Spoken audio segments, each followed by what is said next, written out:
রাতারাতি জমির চরিত্র বদল করে দখল, জমি দখলের অভিযোগ নেতার বিরুদ্ধে। কলকাতার লেদার কমপ্লেক্স থানা এলাকায় এই অভিযোগ। কল্যাণ, আমাদের প্রতিনিধির সঙ্গে কথা বলবো। কল্যাণ, একটু যদি বিশদে জানাও কি অভিযোগ করা হচ্ছে।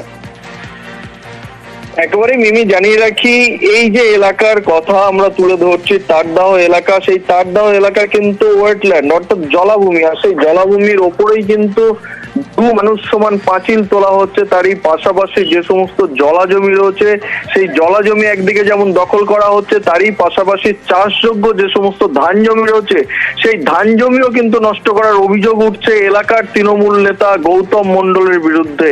এই ঘটনা নিয়ে এলাকার মানুষজন যথেষ্ট আতঙ্কিত। তার কারণ হিসাবে বলছে, রাতের অন্ধকারে তাদের বাড়িতে বাড়িতে গিয়ে হুমকি দেওয়া হচ্ছে। রাতের অন্ধকারে জেসিবি লাগিয়ে এই সমস্ত এলাকা থেকে যে সমস্ত ধান জমি রয়েছে সেই ধান জমির মাটি কেটে নেওয়া হচ্ছে। মাটি কেটে অন্য যে নিচু জায়গা সেই জায়গা ভরাটের একদিকে যেমন হচ্ছে, তারই পাশাপাশি এলাকায় কিন্তু বিশাল পরিমাণে পাঁচিল তোলা হচ্ছে। মানুষজন প্রতিবাদ করতে গেলে তাদেরকে হুমকি দেওয়া হচ্ছে বলেই কিন্তু অভিযোগ উঠছে। আর এই মূলত যে অভিযোগ, আমরা দেখবো একজন জমির মালিক, তিনি কি অভিযোগ করছেন।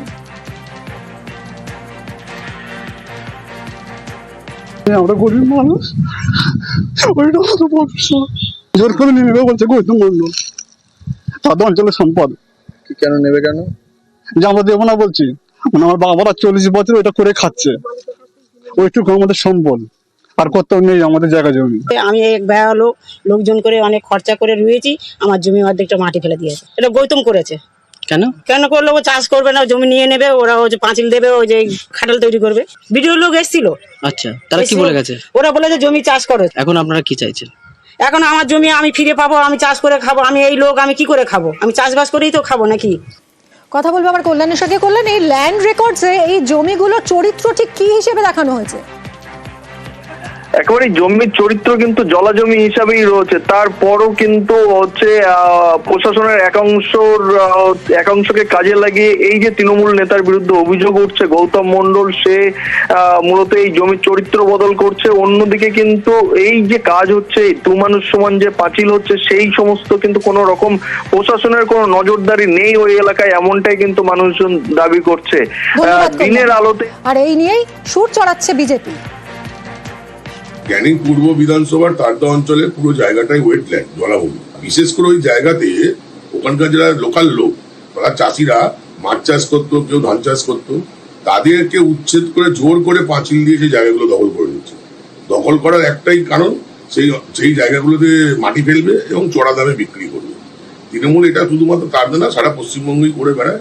কিন্তু আমি এখনো বলছি, এর সঙ্গে বিএলআরও এবং পুলিশ প্রশাসন যুক্ত আছে, তাহলে ওই জমির চরিত্র কি করে চেঞ্জ হয়। একটা জলা জমি বাস্তু জমিতে রূপান্তরিত হচ্ছে তৃণমূলের সঙ্গে যোগসাযোগের জন্য। এগুলো আইনীয় দণ্ডনীয়, এদের বিরুদ্ধে কেস করে এদেরকে জেলে ঢোকানো উচিত। তৃণমূল নেতা শওকত মোল্লা কি বলছেন শুনবো। ওয়েটল্যান্ড যত আছে একেবারে সেই রুবির পিছন থেকে যদি ধরি, সব জায়গায় এটা চলছে। বারে বারে মানে ওয়েটল্যান্ড অথরিটিকে বলেছি, কিন্তু এ পর্যন্ত খুব বেশি কাজ হয়নি। যেখানে গরিব মানুষ বা ছোট কোনো 2 বিঘে 1 বিঘে জায়গা কিনছে, সেখানে তাদের উপরে মানে টর্চার হচ্ছে। কিন্তু অ্যাকচুয়ালি যারা বড় বড় 6 তলা 8 তলা 10 তলা বিল্ডিং হচ্ছে, সেখানে কেউ দেখতে পাচ্ছে না। এটাই হচ্ছে সবচেয়ে বড় মুশকিল। ওয়েটল্যান্ড অথরিটিকে বলবো, যদি মানে ওয়েটল্যান্ড রক্ষা করতে হয়, তাহলে যত ওয়েটল্যান্ড আছে ধরতে হলে সবগুলোই ধরতে হবে। জলপাইগুড়িতে যমুনা পাড়ে ভাঙন, বর্ষার আগেই ভাঙনে আতঙ্ক। গড়ালবাড়ি এবং নগর বেরুবাড়িতে ভাঙন ধরেছে। গত কয়েক বছর ভাঙনের আশঙ্কা। নদীগর্ভে চাষের জমি, চা বাগান। কথা বলবো শান্তনুর সঙ্গে। শান্তনু, এই যে নতুন করে আবার ভাঙন দেখা দিয়েছে, প্রশাসন কি ব্যবস্থা নিচ্ছে? দেখো, গত বছরে কিন্তু স্থানীয় যারা বাসিন্দা রয়েছেন তারা কিন্তু সেচ দপ্তরের দ্বারস্থ হয়েছিলেন। প্রশাসনের বিভিন্ন দপ্তরেও তারা চিঠি লিখে জানিয়েছিলেন যে নদী কিন্তু বেপরোয়া হয়ে উঠছে। ইতিমধ্যেই বেশ কিছু চাষের জমি, চায়ের ক্ষেত, পাশাপাশি বাসযোগ সবই কিন্তু নদীগর্ভে বিলীন হয়ে গেছে গত বছর। এই বছর বর্ষার ঠিক আগেই কিন্তু নদীর যা বর্তমান পরিস্থিতি, তাতে স্থানীয় বাসিন্দারা উদ্বিগ্ন।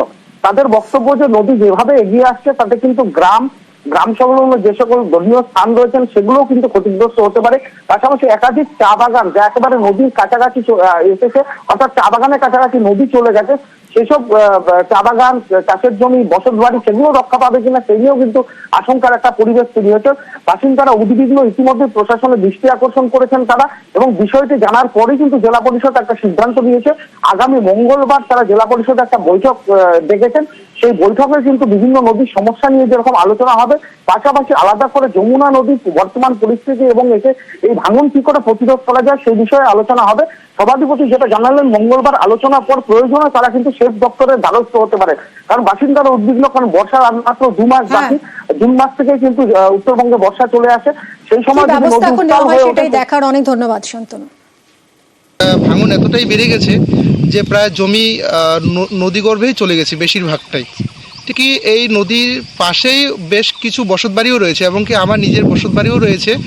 ভাঙতে ভাঙতে এতটাই কাছে এসছে যে আমার নদী থেকে আমার বাড়ির দূরত্ব প্রায় 10 থেকে 15 মিটার। চা বাগান চলে যাচ্ছে নদীগর্ভে, বাঁশ বাগান চলে যাচ্ছে এবং আবাদি জমিও চলে যাচ্ছে। আর সব থেকে বড় কথা, আমাদের এখানে এই বারুণী মেলার মন্দিরের একদম মাঠের মধ্যেই প্রবেশ করছে নদী। যে কোনো মুহূর্তে আমাদের এই মন্দিরকে নদীগর্ভে নিয়ে যাবে, আমরা এই নিয়ে খুব দুশ্চিন্তায় আছি।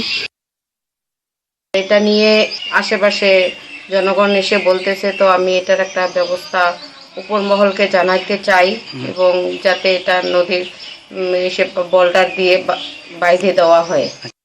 যমুনা নদীর ব্যাপারে আমরা সেচ দপ্তরে যেটা আলোচনা করবো, দেখি যদি কিছু করা যায় আমরা অবশ্যই দেখব। অন্যদিকে ফের ধসল ভাগীরথীর পাড়, ভেঙে গেল প্রায় 200 মিটার রাস্তা। সমস্যায় পড়েছেন রঘুনাথগঞ্জ এবং সাগরদিঘির কয়েক হাজার মানুষ। 20টি গ্রামের কয়েক হাজার মানুষ বিপদে পড়েছে। কথা বলবো আমাদের প্রতিনিধি প্রণবের সঙ্গে। প্রণব, এই ধস নামার কি কারণ, কি ব্যবস্থা নেওয়া হচ্ছে? দেখো, গঙ্গার জলস্তর যেই কমে গিয়েছে তার ফলে কিন্তু এই ধস বলেই কিন্তু প্রাথমিকভাবে জানিয়েছেন সেচ দপ্তরের কর্তারা। এবং এই যে রঘুনাথগঞ্জ থানার বৈকুণ্ঠপুর গ্রামের এই রাস্তা কিন্তু কয়েক বছরে বারে বারে কিন্তু তৈরি হচ্ছে, এবং তারপর ধস নেমে এইভাবে রাস্তা নষ্ট হয়ে যাচ্ছে। শুধু তাই নয়, সাগরদিঘি থেকে যে রঘুনাথগঞ্জ আসার যে রাস্তা, এই রাস্তা আশেপাশের প্রায় 20টি গ্রামের কয়েক হাজার মানুষ কিন্তু এই রাস্তার উপর নির্ভরশীল। তার ফলে কিন্তু সমস্যায় পড়েছেন, এবং রাস্তায় ধস নামার কারণে কিন্তু কোনোরকমভাবে ভারী যান চলাচল যেরকম বন্ধ করা হয়েছে, মোটর বাইক নিয়ে যেতে পারছেন না। এবং এলাকার মানুষের অভিযোগ, বারে বারে এই রাস্তায় ধস নামলেও একদম ভালো মতনভাবে যে পার বাঁধিয়ে সেইভাবে তারপর রাস্তা তৈরি করা, সেই ব্যবস্থা নিচ্ছে প্রশাসন। তার ফলে গঙ্গার জলস্তরের যেই কমে যাচ্ছে, তারপরে কিন্তু এই রাস্তায় ধস নেমে যাচ্ছে, এবং গঙ্গার পার বরাবর বেশ কিছু মানুষের বসতি রয়েছে, এবং তার ফলে এরাও কিন্তু আতঙ্কে পড়েছেন। যে কোনো সময় তাদের বাড়িঘরও কিন্তু ভেঙে পড়তে পারে। একদমই আতঙ্ক ক্রমেই বাড়ছে। অনেক ধন্যবাদ প্রণব। এখানে ব্রিজ লাগবে প্রত্যেকবারে 6 মাস অন্তর, 1 বছর অন্তর, 2 বছর অন্তর এই জিনিসটা রাস্তা করছে, থাকে না, 2 দিন পর ভেঙে যাচ্ছে। আর টাকা আসছে, সব নেতা মন্ত্রীরা খেয়ে নিচ্ছে।